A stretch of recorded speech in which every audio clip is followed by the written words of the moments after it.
What's going on, fellow bears and beautiful people? Papa Bear Knives here.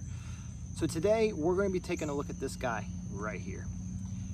We're not necessarily going to be looking at the knife itself, the model per se, but the steel being used with this knife.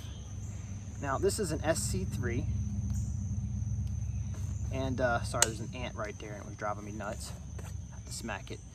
Now this is an SC3. The steel being used on this is Baker Forge Raindrop Damascus Gomai, I believe.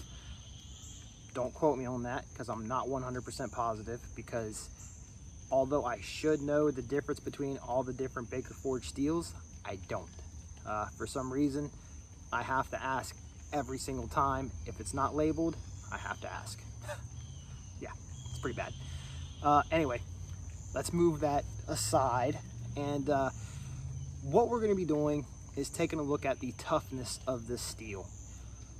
And we're going to be doing it in a manner that you would use your knife normally. I guess normal would be considered batoning, feather sticking, maybe doing a bow drill divot, stuff like that. I won't be stabbing it in here and prying back and forth. That's not going to happen. To be quite honest, it's got a very thin tip on this one. So there's a good chance that would probably snap off, especially in this water-soaked log here.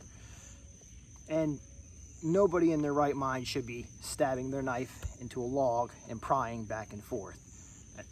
That's not even a real-world test, in my opinion. That's what I like to do with my tests, my knives. I like to test them with real-world activities, and that's what we're going to do today.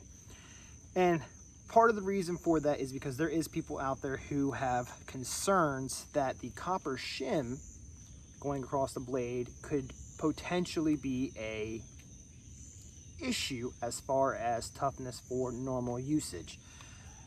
Now, most of the steels that you get from Baker Forge, you're going to see an 80 CRV2 core. And let's be honest, 80 CRV2 is an amazing and great tough steel. So at its core, you're definitely not going to have a problem. As far as the Damascus Gomai on the back, believe it or not, it can strike a ferro rod. And yes, it can baton. So that's what we're going to do. We're going to go ahead and get started. I'm not going to do a whole bunch of fancy editing in this video. I might put some music overlapping some things as I'm going to town batoning, running some feather sticks and stuff like that, but for the most part we're just going to leave this as kind of like a raw footage. So let's get started. I have fun doing that too, by the way.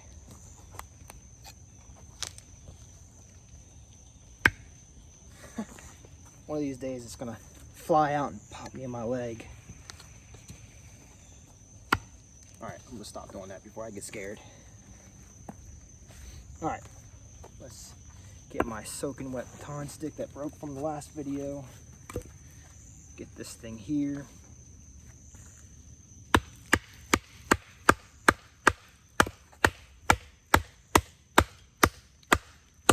Come on now, get through there. I'm gonna have to take you out.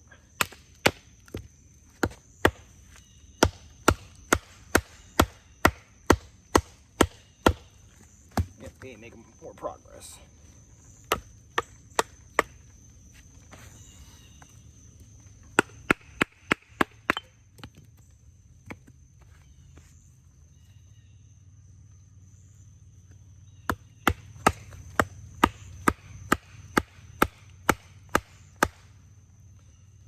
I don't know how well it's going to do. My baton stick's already falling apart. I'm going to have to get another one.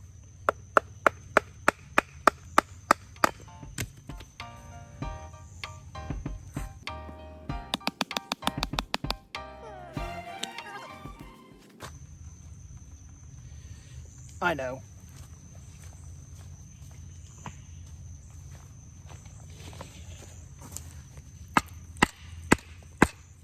Chances are I'm going to break this rock more. That ain't gonna work either.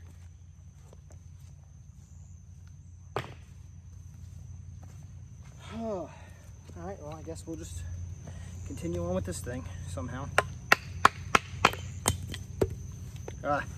As you can tell, this is already getting more abuse than what it probably should.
Okay, so as you noticed, I had to do some fancy editing and speed that up a little bit because that was taking for freaking ever.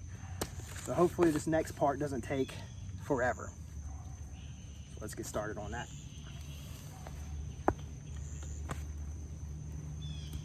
I will say, as you noticed, knife held up. Obviously the finish on the knife isn't holding up, but I also put a crappy finish on it just because I knew I was getting ready to come over here and probably destroy the finish on it.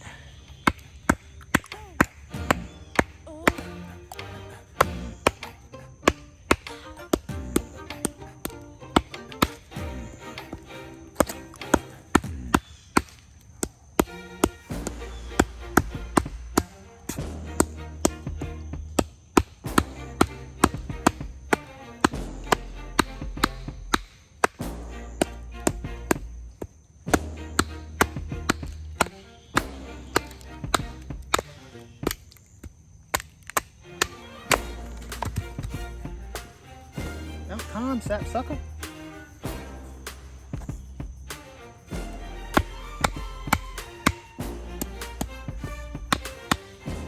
Put it right through that guy.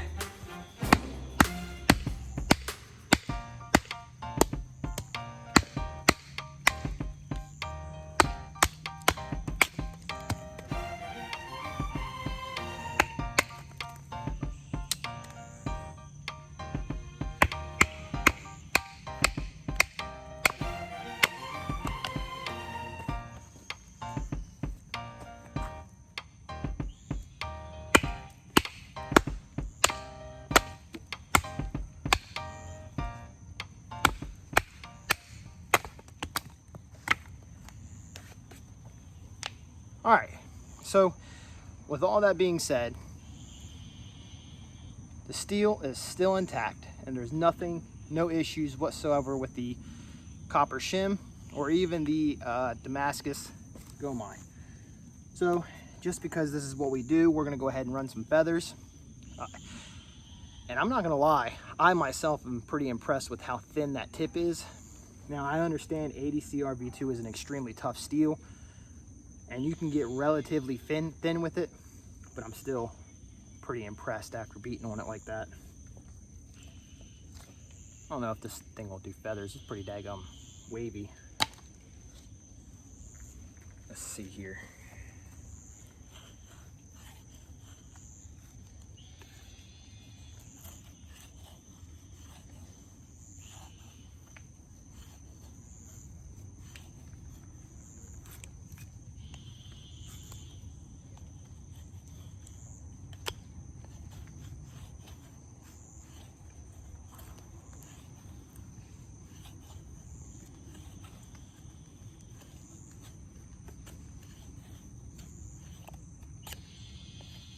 Yeah, I didn't think so. Piece of junk wood.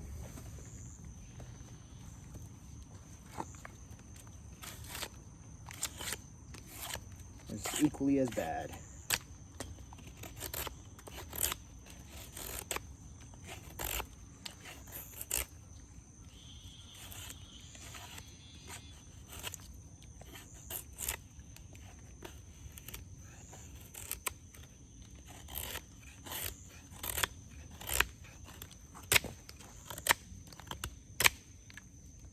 Oh well. See? Gotta admit,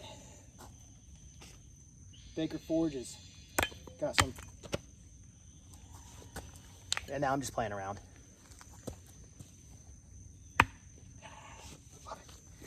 All right, I'll stop screwing around. Let's go ahead and do a bow drill divot. Off of their bug.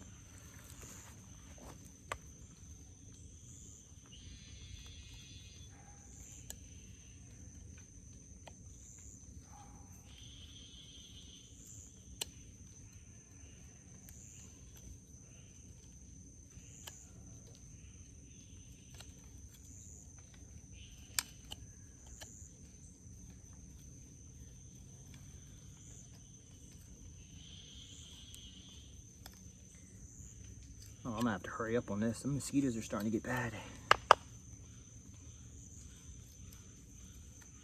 Gotta drill it out. Not an issue. Now, of course, your finish is most likely gonna go away. Now, there's some finishes out there that'll hold through, but they don't hold through forever. This was a quick 5-minute coffee dip. And yeah, it's actually holding up quite well for it to be a quick 5-minute coffee dip. But your finish will wear off with use. And don't be afraid to let that happen, because it just looks even cooler then. Oh, look at that. See, that one's feathers a heck of a lot better.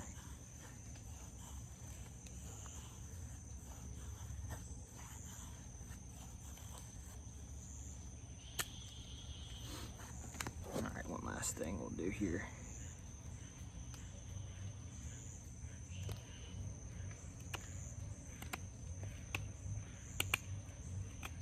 Quick little notch for y'all. Not perfect, because it is quick.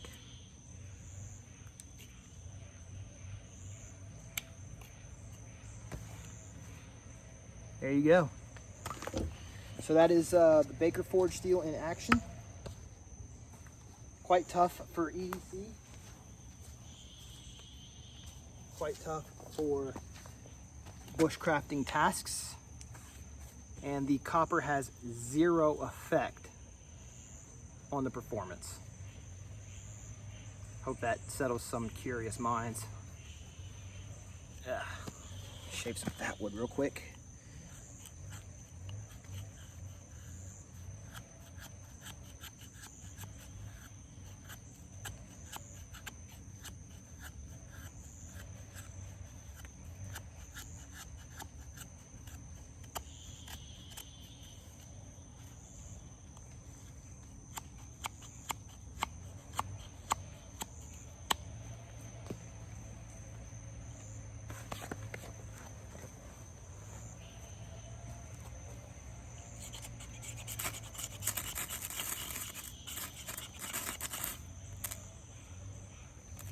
Ow, it's hot. Ow, fire's hot.